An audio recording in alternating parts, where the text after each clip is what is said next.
Allah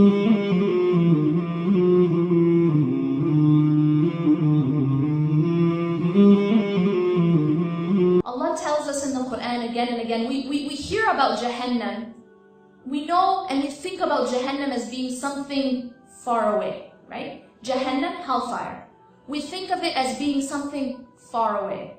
It's in the hereafter. Yeah, that torture and that torment is far away.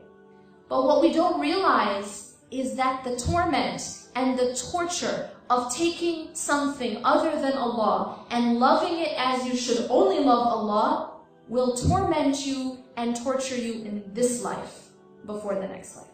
That same thing that answers all these questions, what do I think about most? What am I most afraid of losing? What makes me angry? What's the first thing on my mind? What do I think of in my salah?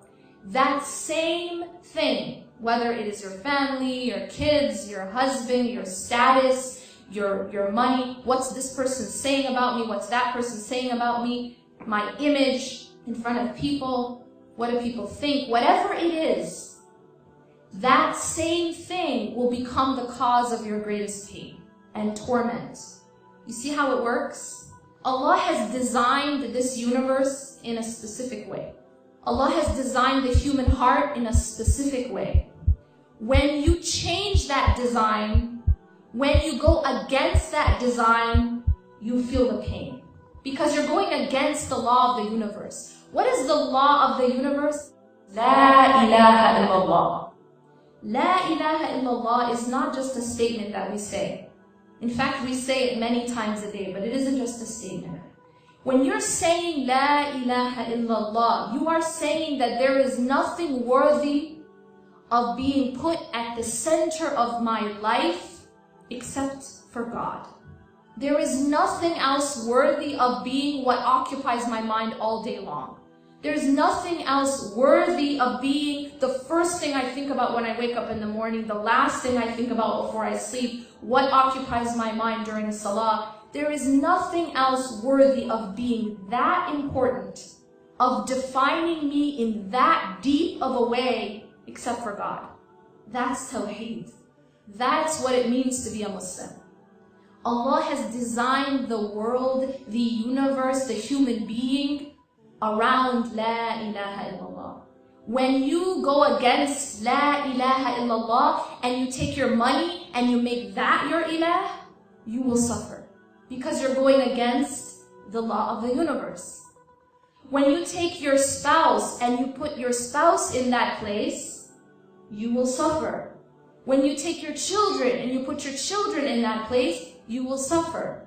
You will feel it because you're going against the law of the universe. This isn't how Allah subhanahu wa ta'ala designed it. Allah made our hearts in such a way that it is only to be filled by Him.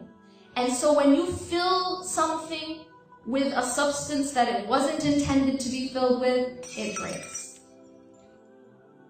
When you go to the gas station and you need to fill up your gas tank, and you decide that today, you're not going to put gasoline in the gas tank, today you're going to put orange juice. Well, not a very smart decision, because what happens? What happens is, your car is not going to work, and in fact, you will break that car. When you fill the gas tank with orange juice, you're filling it with something that it was not designed to be filled with. Our hearts are the same. Our hearts are like a cup, and you can fill that cup with whatever you choose. But if you choose to fill it with this life, if you choose to fill it with dunya, if you choose to fill it with money, if you choose to fill it with status, if you choose to fill it with what people think, then that cup will break. That heart will never feel at rest. That heart will not feel peace until it is filled with what it was designed to be filled with. And that is Allah subhanahu wa ta'ala and the remembrance of Allah, not the remembrance of the creation. We should not be obsessing our minds and our hearts with anything other than our Creator.